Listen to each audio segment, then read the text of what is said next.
창세기 22장 11절부터 14절까지 말씀으로 하나님의 준비, 우리의 믿음이란 제목으로 하나님 말씀을 강론하도록 하겠습니다.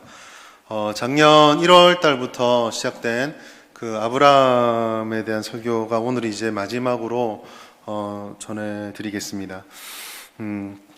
아브라함의 인생은 여러 가지 어려움이 있었지만 분명 복을 받았던 인생입니다. 하나님께서 택하셔서 믿음의 조상으로 삼아주시고 또 하나님께서 언약을 여러 번 확인시켜 주셨고 마지막에는 이삭이라고 하는 그런 언약의 자손도 주셨습니다.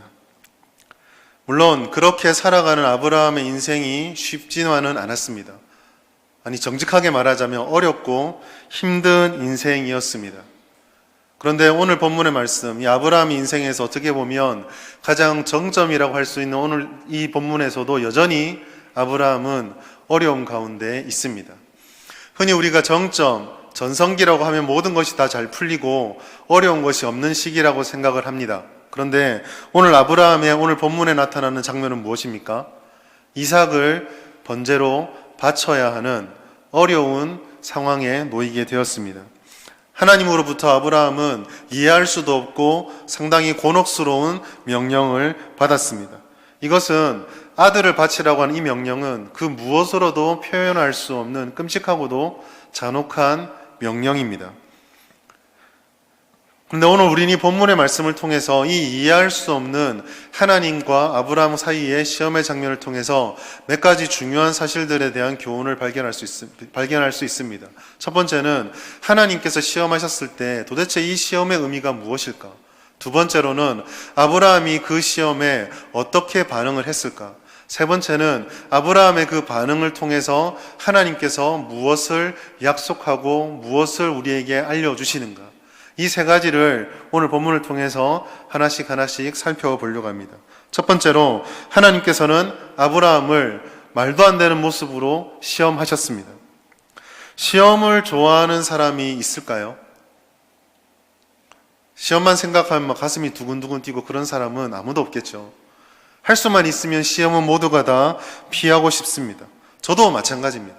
공부로 치는 시험도 물론이거니와 그냥 이 땅을 살아가면서 어려운 일이 닥치는 것 아무도 좋아하지 않습니다. 그런데 오늘 본문의 말씀 분명히 하나님께서 아브라함을 시험하시되라고 시작을 하고 1절부터 시작을 하고 있습니다. 우리가 아브라함의 일대기를 딱 기억하면 가장 많이 떠오르는 장면들 중에 하나가, 그리고 가장 기억에 강력하게 새겨져 있는 장면은 바로 오늘 이 본문의 말씀입니다. 모리아산에서 자신의 자녀를 제물로 바쳤어야만 하는 장면. 우리가 기억하는 이 장면은 비록 어려웠지만 순종함을 통해서 하나님 앞에 언약을 받았던, 약속을 받고 복을 받았던 승리의 장면으로 기억이 되어져 있습니다. 그러나 과연 이것이 승리로 기억된다고 해서 쉬운 일일까요? 아브라함은 자신의 인생을 쭉 걸어가는 이 흘러가는 시간 속에서 마지막까지 이 시험의 목적을 고민하고 그 앞에서 어떤 결단을 내렸어야만 했습니다. 아마도 지금 이 시점에 아브라함은 신앙적으로 상당히 완숙한 경지에 이르렀을 것입니다. 그것을 알 수 있는 것은 이스마엘을 하나님께서 내보내라고 했을 때 하나님 말씀에 순종하여서 자기 아들, 첫째 아들을 내보내는 것을 보면 알 수가 있습니다. 그는 이스마엘에 대한 부정보다는 하나님께서 어떻게 그 아들을 지키실지에 대한 믿음, 그리고 하나님께서 명령하셨으면 하나님이 책임질 거라는 믿음을 가지고 이스마엘을 보냈습니다. 아마도 이 정도까지 어려운 일을 겪었으면 이제 신앙적으로는 굉장히 성숙했겠구나 라고 생각할 수 있을 것입니다. 그런데 바로 여기에 함정이 있습니다. 우리가 아무리 어려운 일을 겪고 아무리 하나님으로부터 큰 은혜를 받고 깨달음을 얻었다고 할지라도 우리가 하나님 앞에 하나님의 기준에 도달할 수 있는 성숙함, 이 정도면 내가 됐어 라고 말할 만한 성숙함을 이룰 수가 있을까요? 모든 사람이 하나님 앞에 서면 언제나 부족함만 느낄 뿐이고 하나님 앞에서 내가 이 정도면 됐다라고 말할 수가 없습니다. 하나님께서는 어떻게 보면 이스마엘을 보내는 아브라함을 바라보며 이 정도면 되지 않았을까? 라고 하는 그 시점에 상상하지도 못했던 대상을 시험으로 지정하셨습니다. 하나님께서 지정한 그 대상, 그것은 상상하지도 못했던 이삭이었습니다. 하나님께서는 이 이삭을 지정할 때 내 아들, 내 사랑하는 독자라고 콕 집어서 말씀을 하고 있습니다. 그냥 내 아들이라고 해도 충분한데 하나님께서는 그 뒤에 사족처럼 내 사랑하는 독자라고 한 번 더 말씀을 하고 있습니다. 이 말은 아브라함에게 있어서 이 이삭이 얼마나 애지중지했고 얼마나 큰 위치를 차지하는지를 고스란히 드러내주고 있습니다. 하나님께서 왜 이삭을 지목하셨을까? 우리가 생각할 때 너무 잔혹하게 보이는 장면인데 왜 하나님께서 이삭을 꼭 지목하셨을까요? 아마도 하나님께서는 아브라함 마음속에 이삭에 대한 애정을 소재로 삼아서 하나님이 얼마나 그 아브라함에게 중요한지를 알고 싶었던 것, 아니면 더 나아가서 아브라함이 하나님을 얼마나 소중하게 여기는지를 한번 깨닫게 해주고 싶었던 것 같습니다. 조금 다른 말로 표현하자면 아브라함 속에 하나님으로 가득 차기를 원하셨던 것이죠. 물론 이것은 아브라함이 이삭을 하나님보다 무조건 더 사랑해서 아들이 우상이 되어서 하나님도 모르겠다, 그렇게 살았다는 것을 의미하지는 않습니다. 단지 하나님께서는 이 아브라함을 이삭이라는 시험을 통해서 아브라함이 하나님과의 관계를 다시 한번 돌아보게 만드셨다는 것이죠. 아브라함이 지금 신뢰하고 따르는 것은 어쩌면 하나님이 아닐 수도 있습니다. 아브라함이 하나님의 말을 잘 듣고 하나님을 따를 때에 그 원인이 하나님에게 오롯이 있는 것이 아니라 하나님이 내게 이삭을 주셨으니까 그 이삭을 주신 하나님을 믿고 의지하는 것일 수 있다는 것이죠.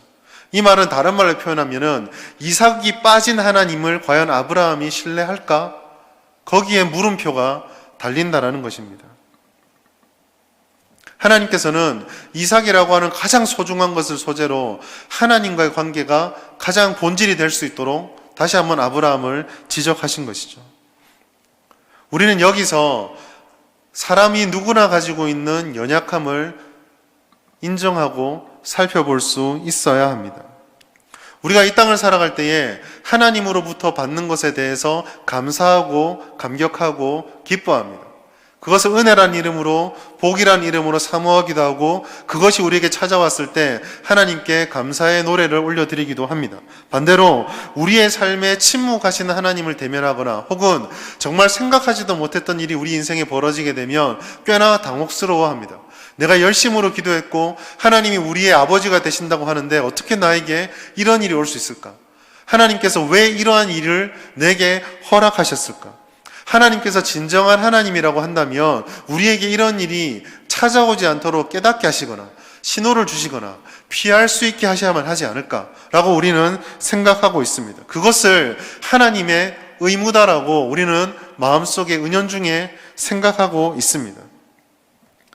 궁극적으로 성경을 살펴보시면 하나님께서 우리에게 은혜를 주시는 분, 복을 주시는 분, 우리를 사랑하시는 아버지가 되신다는 사실은 틀림이 없습니다.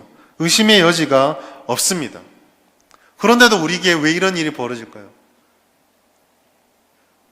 우리가 이 은혜를 생각할 때 한 가지 놓치지 말아야 할 점이 하나 있습니다. 그것은 하나님의 은혜가 아무리 완벽하다 할지라도 그 은혜를 받아서 누리고 활용하고 지켜야 하는 우리가 완벽하지 않다라는 것입니다.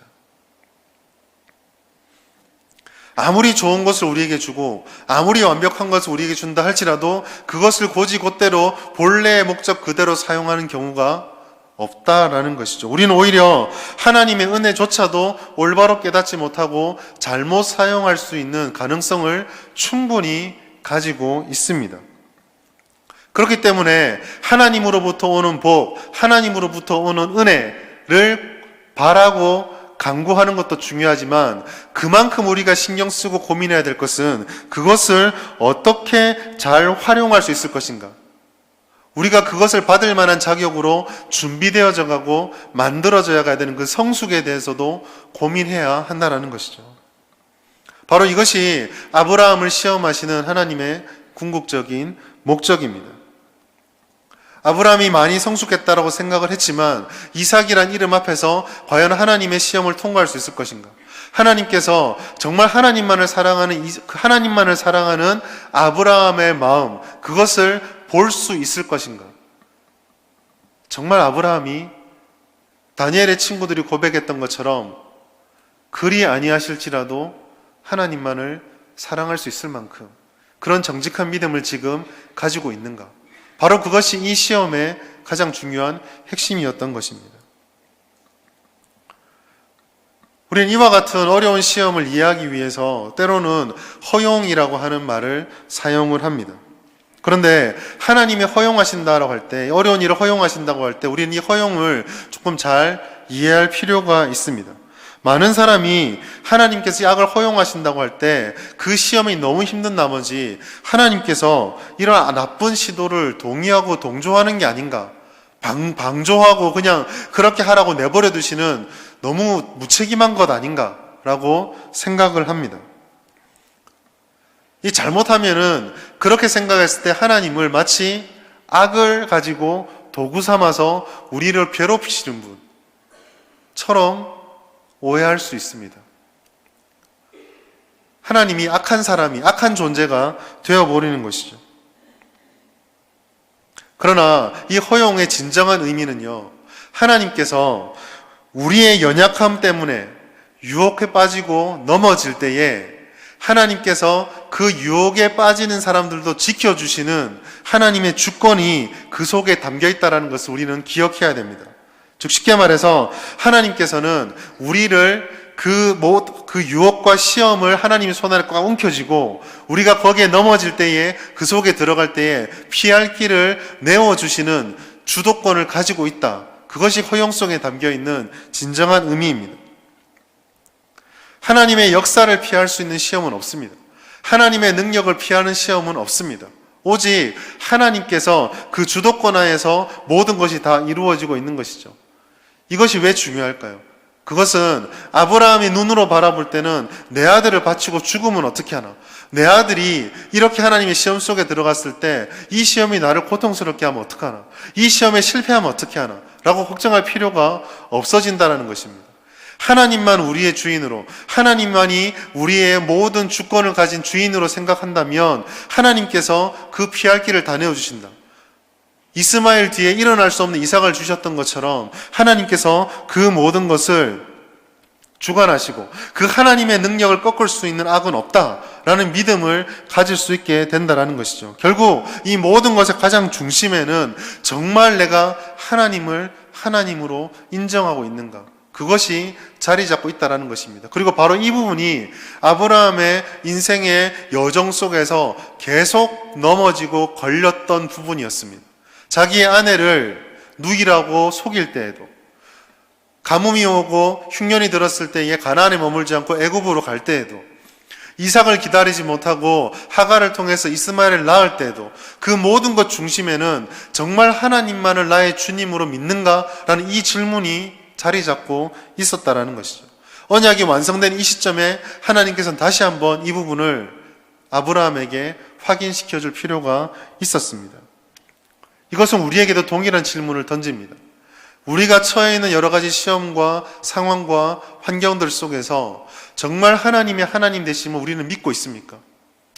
시험과 어려움과 유혹과 환난들을 우리가 외칩니다. 우리를 사랑하시는 하나님 어디에 계십니까? 라고 외칩니다. 그런데 그 외침 이면에 하나님의 절대적인 능력과 주권에 대한 믿음이 온데간데 없이 사라지고 그저 내 환경과 내 어려움만 자리 잡고 있지는 않습니까? 하나님 나에게 정말 살아계시는 것입니까? 라고 묻는 그 뒤에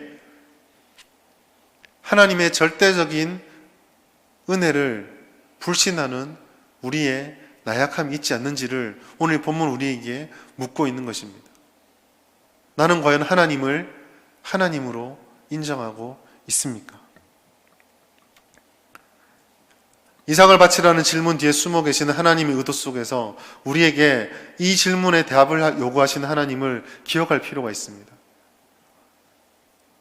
하나님과 우리의 관계를 점검하고 하나님과 우리 사이에 방해가 되는 것, 하나님을 주인으로 고백하는 데 방해가 되는 것들을 찾아내셔서 우리가 그 모든 것들을 내려놓고 하나님과의 바른 관계를 세워야 합니다.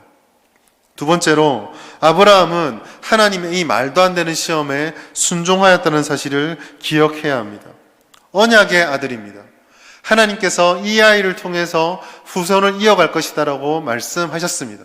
그런데 갑자기 아들을 바쳐라는 명령이 왔습니다. 언약의 후손이 된다라는 말과 아들을 제물로 바치라는 말은 정면으로 충돌합니다. 그러면 우리는 한 번 좀 이렇게 의심해 볼 합니다. 하나님의 약속의 말씀과 다른 명령은 믿을 만한 것이 못 돼. 아들을 바칠 게 아니라 다시 물어야 되겠다.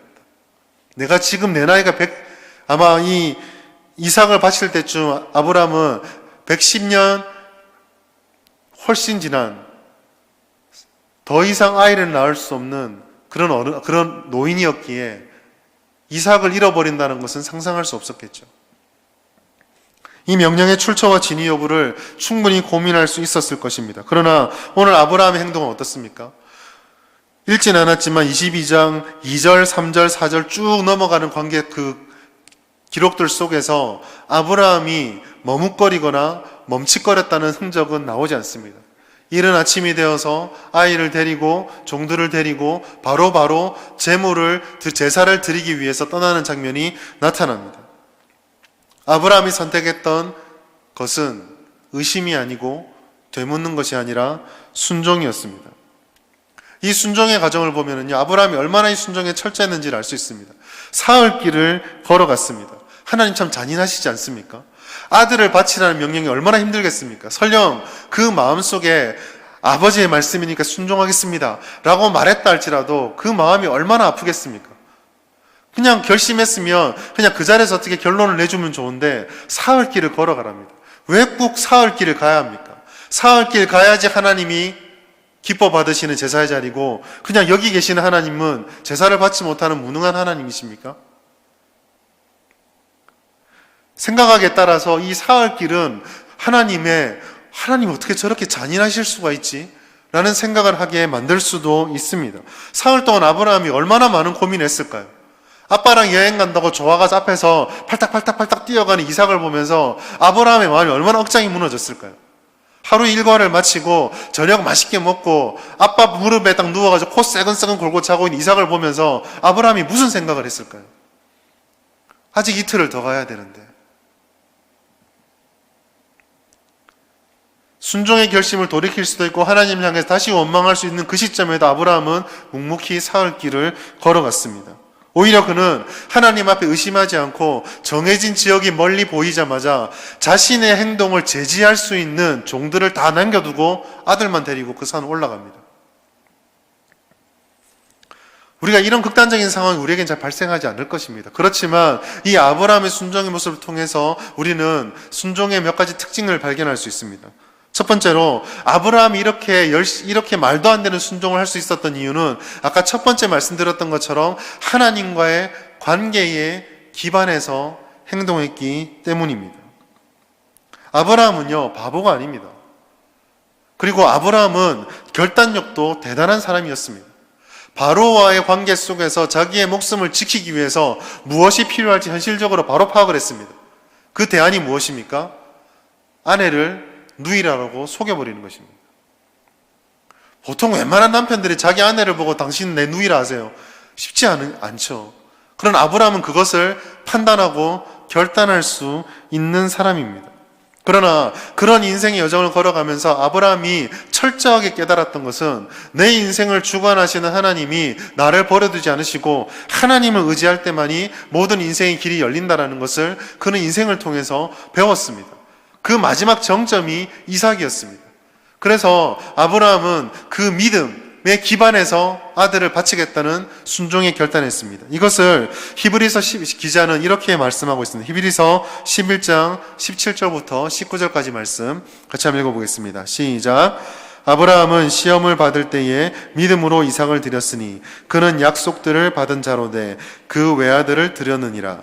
그에게 이미 말씀하시기를 내 자손이라 칭할 자는 이삭으로 말미암으리라 하셨으니 그가 하나님이 능히 이삭을 죽은 자 가운데서 다시 살리실 줄로 생각한지라. 비유컨대 그를 죽은 자 가운데서 도로 받은 것이니라. 아멘. 히브리서 말씀은 이 순종이 믿음에 의한 것이고 그 믿음이 이삭을 다시 살리는 것까지 바라볼 정도로 큰 믿음을 아브라함이 가지고 있었다라고 말씀을 하고 있습니다. 우리가 쉽게 순종하지 못하는 이유가 무엇입니까? 히브리서 말씀 그대로, 또 오늘 아브라함이 보여준 그대로라고 한다면 우리에게 문제가 되는 것은 우리의 문제가 더 어렵기 때문이 아니라 우리가 아브라함만큼 하나님과 깊고 본질적인 관계를 못 맺고 있기 때문일 수도 있습니다. 하나님에 대해서 알고는 있지만 아브라함처럼 삶의 굴곡을 겪어가며 체험되어진 신앙, 하나님의 말씀에 순종하면서 극복하면서 내 안에 증명되어진 신앙이 없을 때에 우리는 순종하지 못하게 됩니다.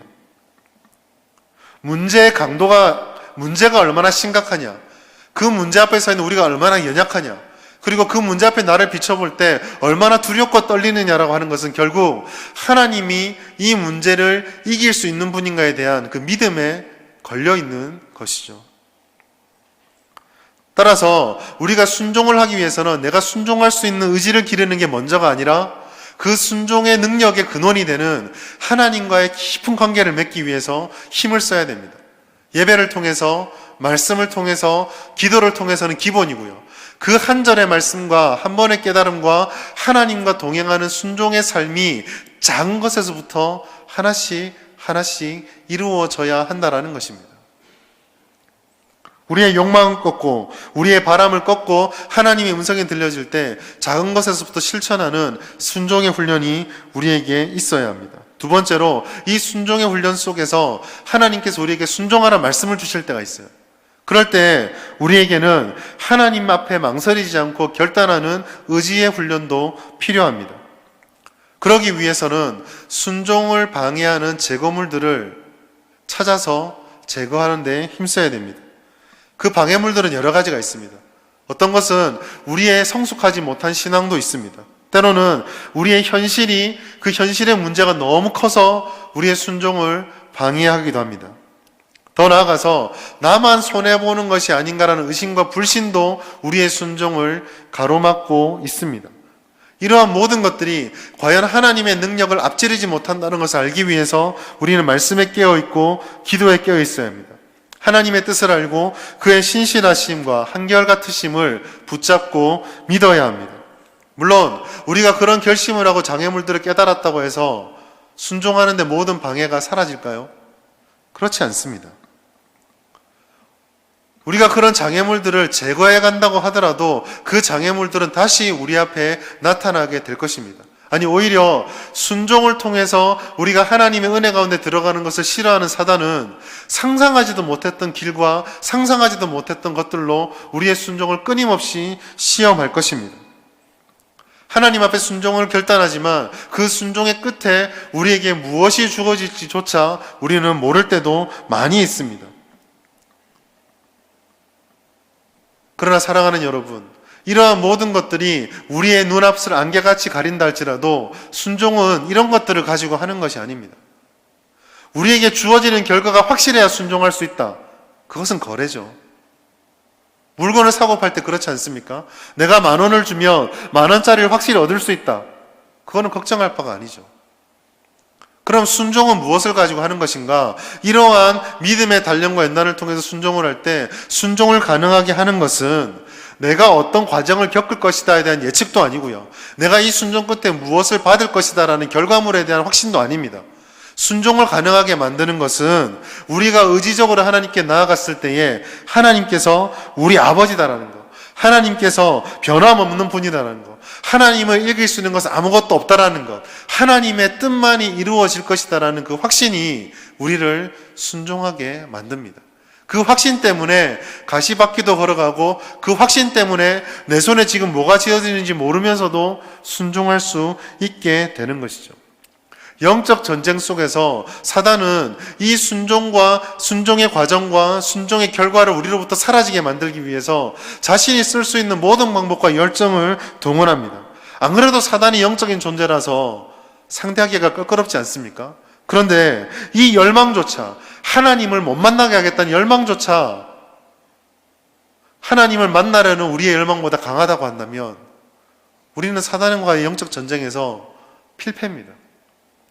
이길 수가 없게 되는 것이죠. 순종은 이와 같은 사단의 방해에 더 이상 끌려가지 않겠다.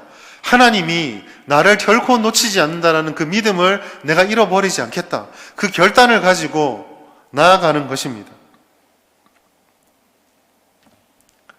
하나님을 따르는 순종은 결코 망하지 않습니다. 왜냐하면 하나님이 우리의 아버지이시기 때문이죠. 하나님께서는 순종하는 그의 백성들을 결코 버려두지 않습니다. 계속적으로 우리가 성경을 읽을 때마다 계속 보여주는 하나님 약속이 그것입니다. 순종하는 자가 순종하면 바보처럼 보일 줄 알았는데 나중에 보니까 하나님의 뜻 가운데 이기더라. 사울을 창으로 바로 찔러 죽이면 고난이 끝나는데 다윗이 하나님 뜻에 순종하니까 어리석어 보였지만 나중에 이기는 건 사울이 아니고 다윗이더라. 이것이 성경이 우리들에게 계속 보여주는 것입니다. 오늘 여러분들에게 들려지는 하나님의 순종의 음성이 있습니까? 그런데 그 순종하고 싶은 마음 뒤에 도대체 무엇이 있을지 몰라서 망설이게 만드는 것들이 있습니까? 그러면 하나님의 약속을 의지하시면서 순종해 보시기 바랍니다. 하나님께서 분명히 그 순종의 결단에 응답해 주실 것입니다. 마지막으로 하나님께서는 이 순종의 결과에 우리가 생각하지도 못했던 일들을 주셨습니다. 첫 번째로 이 순종의 과정을 통해서 하나님께서 우리가 알려준 교훈은 이 순종이 아브라함이 하는 것처럼 보였지만 사실 하나님의 역사였다라는 것을 보여주셨습니다. 그 증거가 무엇입니까? 아브라함은 어떻게 될지도 모르고 이삭을 잡으려고 칼을 들었는데 하나님께서는 이삭도 살려주시고 이미 순양을 예비해 놓으셨습니다. 여호와 이레. 아브라함이 순양이 거기 있는지 알았습니까? 몰랐습니다. 하나님께서 말릴 것을 알았습니까? 몰랐습니다. 사실 아브라함이 이 모든 과정을 하면서 본인은 그냥 순종만 했지 무엇이 어떻게 될지 아무것도 알지 못했습니다. 자기 자신의 부담과 자기 자신의 어려움이라고 생각하면서 그저 달려갔습니다. 그런데 마지막에 와서 보니까 하나님께서 사흘 길도 함께 해주셨고 이삭을 살리려고 작정하셨고 순양을 예비해 놓으셨습니다. 이 개입이 아브라함의 순종을 더욱더 빛나게 만들고 있습니다. 여러분, 순종은 나 혼자 하는 게 아닙니다. 하나님께서 우리에게 순종하라 말씀하실 때 그 순종하라 말씀 명령 뒤에는 내가 함께 하는 것이고 내가 사실 이 약속의 이 순종의 이 역사의 주인이다 라고 하나님이 말씀하십니다. 단순하게 말하자면 순종하라 라는 말은 내가 이제 움직인다 라는 말과 똑같은 말이라는 것이죠. 두 번째로 이 순종을 통해서 하나님께서는 아브라함의 믿음을 인정해 주셨습니다. 이것이 왜 은혜인가? 하나님께서 아브라함이 이렇게 순종하는 걸 보고 이제야 그전까지는 아브라함 막 의심하고 있다가 이 순종의 모습을 보면서 야 이제 보니까 네 믿음이 진짜네. 하나님이 이런 분이셨을까요? 하나님께서는 그것이 아니면 아브라함의 믿음을 몰랐겠습니까? 모든 것을 감찰하시고 모든 것을 아시는 하나님께서 굳이 이런 방법으로 아브라함의 믿음을 알아야만 했을까요? 아닙니다. 저는 이 순종의 장면은 아브라함이 하나님께 자신의 믿음을 증명한 것이 아니라 하나님께서 아브라함의 믿음을 인정해 주는 것, 즉 아브라함이 하나님 앞에 인정받는 은혜를 받았다라고 생각합니다. 내 믿음이 진짜일까? 내 믿음이 어떨까? 하나님께 내게 주는 은혜가 무엇일까? 우리는 끊임없이 의심을 하는데 하나님께서는 이제야 내가 네 믿음을 인정해 준다는 말을 통해서 오히려 이 순종을 통해 아브라함이 더 크게 확신을 가지게 된 것이죠. 순종을 통해서 우리는 하나님께 인정받는 것보다 더 큰 은혜를 받습니다. 그게 무엇입니까? 하나님이 날 받아주시는구나. 하나님께서 나를 인정해 주시는구나. 내가 하나님 앞에 믿음을 드렸을 때 하나님 이걸 기뻐해 주시는구나. 그 확신을 받게 되는 것이죠. 순종하는 사람만이 깨달을 수 있는 믿음의 선물입니다. 이거를 모르면 순종은 끊임없는 부담과 의무감에 불과합니다. 짐으로밖에 여겨지지 않게 되는 것이죠. 그러나 우리가 하나님의 뜻 앞에 진정으로 순종하게 되면 하나님께서 이 순종을 통해서 우리를 얼마나 사랑하시는지, 우리가 어떤 존재인지를 보다 확실하게 깨닫게 됩니다. 마지막으로 아브라함은 다시 한번 이 역사를 통해서 하나님의 구속의 동역자가 되었습니다. 하나님께서는 이 아브라함을 통해서 아브라함의 순종 가운데 이삭을 다시 살려주심으로 하나님의 언약이 여전히 아브라함과 이삭과 야곱과 요셉, 더 나아가 예수 그리스도께 이어지는 그 언약이 실패하지 않았음을 말씀해 주셨습니다. 우리의 삶은 구속과 하나님의 역사라는 그 긴 일직선 속의 한 점에 불과합니다. 그 점이 어떤 의미를 가지는지 우리는 모를 수도 있습니다. 하나님께서 모든 것을 다 알려주시면 좋겠지만 우리는 사실 한 치 앞도 깨닫지 못합니다. 아브라함도 마찬가지였습니다. 그러나 하나님께서는 이 순종의 삶을 통해서 역사하시는 하나님의 역사가 어떻게 열매 맺는지를 이삭의 살아남이라는 작은 사건으로 맛보여 주셨습니다. 그리고 우리는 그 살아난 이삭을 바라보며 예수님의 오심을 또한 보았으니 다시 오실 예수님과 우리 삶이 어떤 의미를 가지는지를 확실히 깨달을 수 있게 됩니다. 하나님께서는 비록 우리 삶에 어떠한 일이 펼쳐질지 모르는 그 점들을 하나하나 이으셔서 하나님의 역사를 이루어 가실 것입니다. 2019년도의 점을 우리는 찍었고 이제 2020년의 점을 하나씩 찍어가고 있습니다. 어떤 순종을 요구하실지 어떠한 일들이 우리 앞에 기다릴지 우리는 잘 알지 못합니다. 그러나 하나님께서는 그 점들이 하나하나 이어질 때에 우리의 순종의 삶을 통해서 하나님의 놀라운 역사가 우리 가운데 이루어질 것이다라는 것을 이 아브라함의 사건을 통해서 보여주고 있는 것입니다. 이제 이스라엘 사람들은 이 말씀을 들으면서 가나안에 들어갔어야만 했습니다. 그리고 우리는 이 말씀을 붙잡고 우리의 삶의 현장으로 들어가게 됩니다. 그 현장에서 우리는 수많은 순종의 질문들, 수많은 환경들 속에 놓이게 될 것입니다. 때로는 하나님이 보이지 않을 것입니다. 때로는 그 하나님이 우리를 정말 사랑하실까 의심이 들게 될 것입니다. 한없이 부르짖지만 아무런 응답도 들리지 않고 계속적으로 순종한다고 결단하지만 언제까지 내 의지만을 내어놓아야 될지 의심이 들 때도 있을 것입니다. 그러나 하나님께서는 우리에게 이렇게 말씀하고 있습니다. 아들이 살아날 줄 모르고 모리아산에 올랐던 아브라함을 기억하라. 순양이 있을지도 모르면서 자기 아들을 번제단에 내어놓았던 아브라함을 기억하라. 나는 이삭을 살려주었고 나는 아브라함의 믿음을 인정하였고 나는 순양을 예비하였으며 나는 그리스도를 그리고 너희를 나의 자녀로 삼아주었다. 우리는 이 순종을 통해서 아브라함이 그랬던 것처럼 하나님의 이 역사의 동역자로 부름을 받게 되는 것입니다. 말씀을 맺으며 오늘 이 모든 것들 속에서 먼저 우리가 하나님과의 관계가 바로 세워지길 바랍니다. 2020년이 시작하고 매해 새롭게 시작할 때마다 말씀과 기도와 예배와 하나님과의 관계를 항상 우리는 고민하고 하나님 앞에 더 신앙적으로 서기를 원하고 있습니다. 하나님도 아브라함을 통해서 그 관계가 중요함을 말씀해 주셨습니다. 그 어떠한 열매보다 하나님께서 더 원하시는 것은 하나님과 깊은 바른 관계를 맺는 것입니다.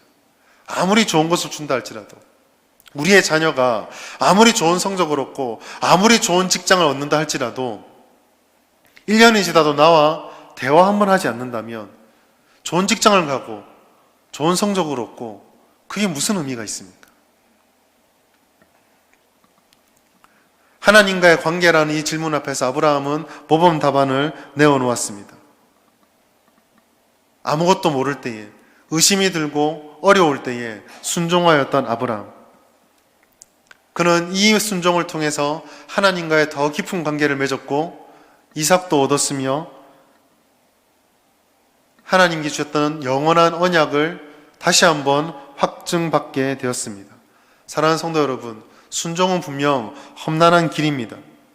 과정은 평탄하지 않을 수도 있습니다.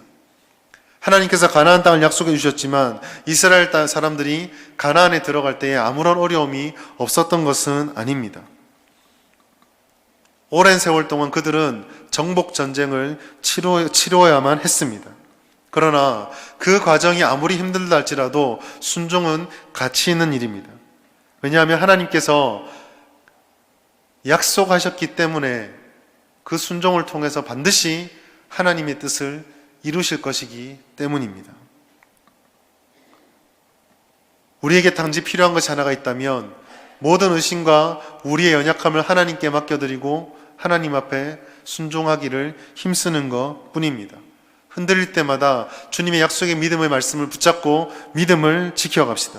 하나님께서는 언제나 우리와 함께 하시며 견디게 하실 것입니다. 그리고 이기게 하실 것입니다. 그리고 마침내 성취하실 것입니다. 그것이 우리의 삶의 각자의 삶에 무엇인지를 알지 못합니다. 그러나 우리 마음속에 이 고민이, 이 고백이 날마다 새로워지길 바랍니다. 하나님께서는 반드시 이기고 승리하실 것이다. 오늘 이 믿음을 가지고 하나님 앞에 순종의 열매를 드려 이 2020년 한 해를 정말 믿음의 열매를 거둘 수 있는 우리 모든 생명의 가족들 될 수 있기를 주의 이름으로 축복합니다.